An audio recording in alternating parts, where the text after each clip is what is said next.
3 เดือนปลายแล้วเนาะแม่นคือว่าช่วงนี้เห็นเฮ็ดคลิปเกี่ยวกับเขมรเป็นหยังคือยังเฮ็ดคลิปเกี่ยวกับเขมรอยู่ห้วยเฮ็ดเกี่ยวกับคลิปเขมรนี่มันแม่นบ่แม่นคือยังเฮ็ดอยู่หั่นน่ะห้วยก็คือว่าแหละเห็นคลิปบ่อยแต่ละคลิปนี่เนาะคล้ายๆว่าเว้าจังได๋ก็บ่มันก็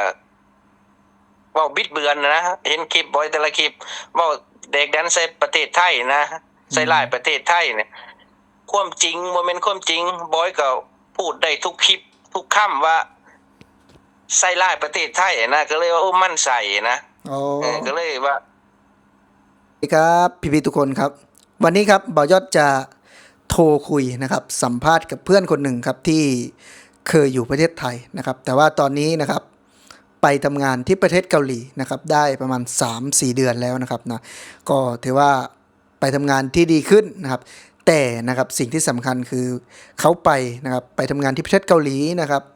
ก็ยังไม่ลืมประเทศไทยครับปัจจุบันนี้ก็ยังทำวิดีโอหรือว่าทำคลิปนะครับเกี่ยวกับเขมรอยู่นะครับถ้าใครอยากเข้าไปดูก็เบาไซพะเลาะนะครับสามารถเข้าไปได้เดี๋ยวประยศจะพูดคุยฮัลโหลเบาไซฮัลโหลครับสวัสดีครับบอยอดแรงงานชาแนลบ่ยังสบายดีอยู่ซุมื้อนี้เนาะโอ้สบายดีสบายดีอยู่เป็นจังไดไปอยู่พุ่นน่ะอันคักอยู่บ่อยู่พุ่นน่ะโอ้ยก็ถามว่าคักบ่ก็บ่คักปานใดบ่คือประเทศไทยยังแบบว่าสภาพอากาศบ่หรือว่าจังไดบ่คือประเทศไทยก็ถามว่าสภาพอากาศมันก็บ่แตกต่างกันช่วงนี้มันร้อนคือกันเนาะอ๋อความแตกต่างนี่คือว่าภาษากับเจ้านายบ่ค่อยสื่อสารกันบ่ค่อยรู้เรื่องอ๋อหลังจากที่บ่ไปคือนี่จักเดือนแล้วไปทำงานน่ะโอ้3 เดือนปลายแล้วเด้3 เดือนปลายแล้วเนาะ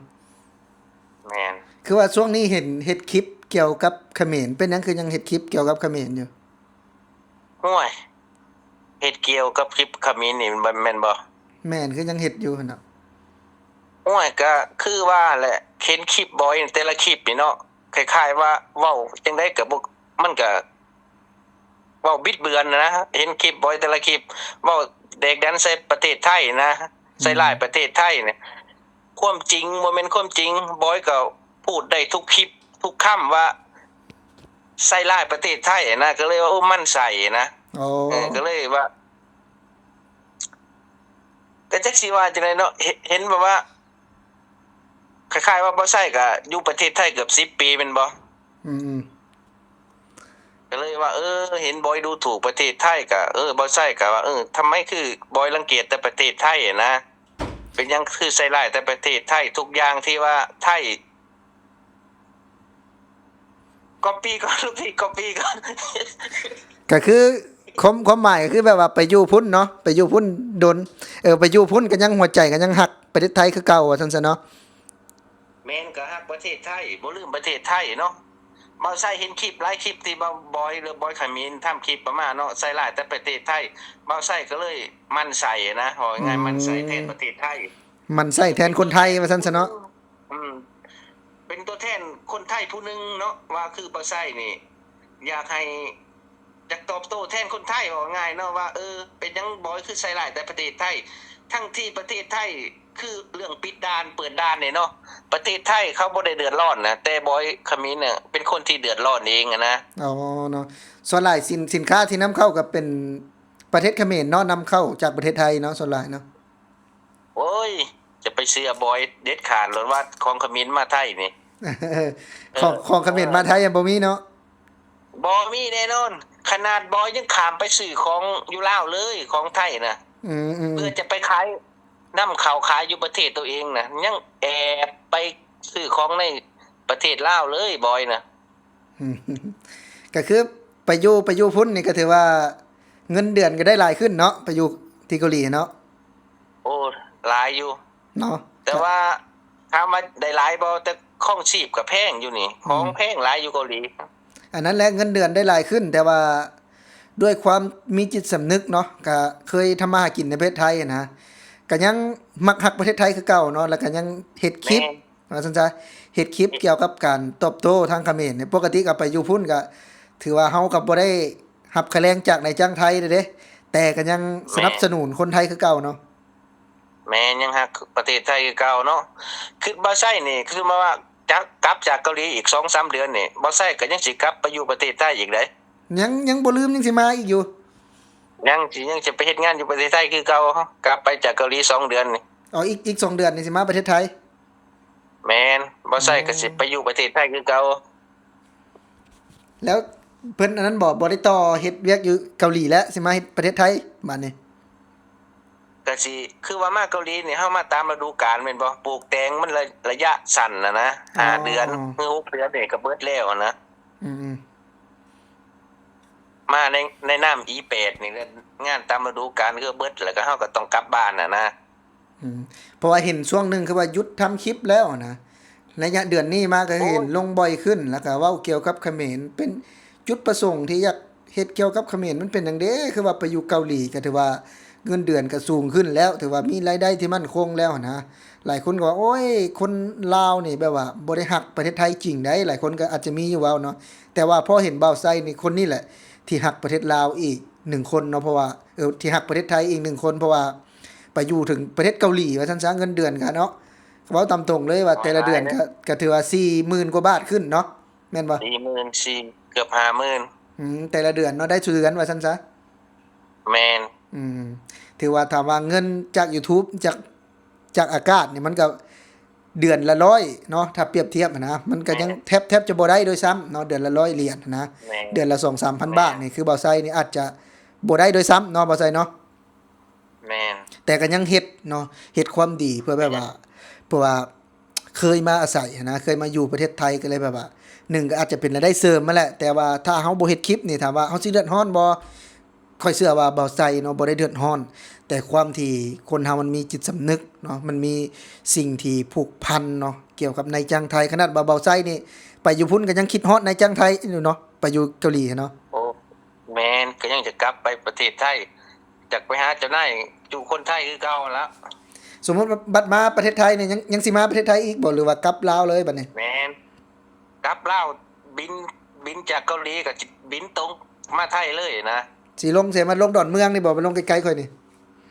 แม่นลงดอนเมืองคือว่าเฮากลับจากเกาหลีไปเวียงจันทน์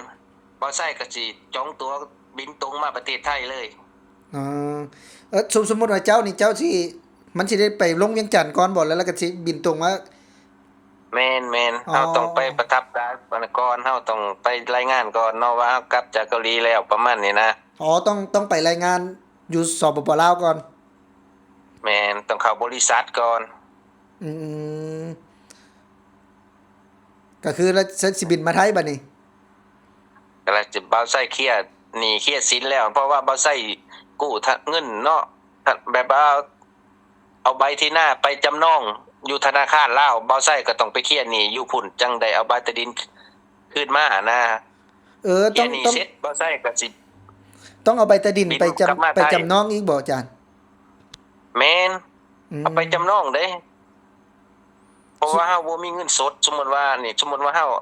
ถ้าบ่มีเงินสดพวกธนาคารหรือว่าบริษัทเพิ่นสิเอาใบตาดินไปจำนองก่อนหันนะสมมุติว่าเฮามีเงินเด้ก็บ่เป็นหยังเนาะบ่ได้จำนองถ้าสมมุติว่าเฮามีเงินเขาก็ยังเอาคือเก่าเพราะว่าย้านเฮามาเกาหลีปุ๊บย้านเฮาคล้ายๆว่าประเทศไทยเพิ่นสิฮ้องผีน้อยเนาะเออย้านเฮาลักหนีออกโตนงานว่าง่ายๆนะอืเพิ่นก็เลยมยึดใบที่หน้าเมียนนั่นนะมันบ่ง่ายคือประเทศไทยเนาะอาจารย์เนาะ โอ้บ่ง่ายคือประเทศไทยเอาสมยากๆแน่สมสมมุติว่าบ้านเฮาคือเฮามานี่นะคือเฮามาแต่ลาวน่ะเนาะบัดเฮาเฮ็ดงานบ่ถูกใจเฮาก็สิง่ายๆไปเรื่อยๆก็ได้เนาะบ่ได้แหละมันอยู่พุ่นเนาะแม่นอยู่พี่โอ้ยก็ย้ายก็ยากอืลำบากมคันบ่หนักอีหลีเขาบ่ย้ายให้คันบ่หนักแบบอยู่บ่ได้อีหลีแล้วก็นี่เขาสิมาคุยมาเคลียร์ให้อยู่อืมก็ถือว่าสิมาประเทศไทยนี่ได้โทรคุยกับนายจ้างบ่หรือว่าหานายจ้างใหม่โอ้ยก็นายจ้างเก่าเพิ่นก็ยังรับอยู่เพิ่นก็ยังดีกับเฮาอยู่เพราะว่าเฮาเคยสร้างทำงานอยู่หั่นว่าคล้ายๆว่าบ่ใช้เฮ็ดกับเพิ่นดีนะเพิ่นก็เลยยังเอาอยู่อืมก็คือว่าอยู่นายอยู่จ้างเก่าอยู่กับเพิ่นก็เพิ่นนี่จักยังรับอยู่ปีแล้วนายจ้างไทยน่ะโอ้ย11 12 ปีเด้อยู่หั่นอ๋ออยู่หม้องปัจจุบันเนี่ยมาได้มากับไผมากับ มากับแฟนบ่หรือว่ามาผู้เดียว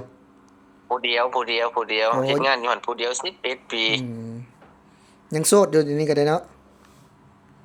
ก็ถามว่าโสดก็โสดอยู่ก็บ่100%นั่นแหละ โสดบ่100%จังได๋วะ เออยามเมียเพิ่นก็เจอกันนั่นแหละ เอาขอบใจหลายๆเด้อขอบใจหลายๆเฮ็ดงานซะ โอเคขอบใจหลายๆบ่ยอ โอเคนะครับนั่นก็คือเพื่อนบ่อยอดนะครับซึ่งเป็น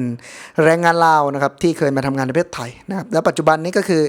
ย้ายนะครับจากประเทศไทยเนี่ยก็คือไปทำงานที่ประเทศเกาหลีแล้วนะครับเพราะว่าเขาเองก็ได้ทำเขาเรียกว่าวีซ่าแบบถูกต้องนะครับเพื่อจะไปทำงานที่ประเทศเกาหลีเนาะก็ซึ่ง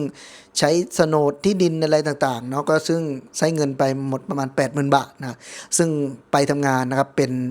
แรงงานตามฤดูนะครับแรงงาน E8 นะครับก็ถือว่าเขาจะกลับมาใน2เดือนข้างหน้านะครับก็จะกลับมาประเทศไทยซึ่งเขาเองนะครับก็เริ่มทำ YouTube อีกครั้งหนึ่งนะครับซึ่งเดี๋ยวพยศจะขึ้นให้ดูห่างหายไปนานพอสมควรนะครับเพราะว่าบอยศคิดว่าเขาจะเลิกแล้วล่ะนะครับแต่ว่าพอเขาไปแล้วเขาเห็นคลิปบอยเขมรเขาก็ยังไม่สามารถที่จะทิ้งนะครับนะไม่สามารถที่จะทิ้งงานตรงนี้ได้นะครับนะเพราะว่า YouTube เนี่ยก็ถามว่าเป็นรายได้หลักไหมนะครับเดือนละ 3-40 เหรียญนะครับซึ่งเป็นอาชีพนะครับไม่ได้แน่นอนนะครับแต่ว่าเขาเองก็ยังรักประเทศไทยนะครับยังผูกพันนะครับโดยที่อาจจะไม่ใช่ประเทศที่เขากำเนิดแต่ว่าเป็นประเทศที่ให้โอกาสดีๆกับเขาครับ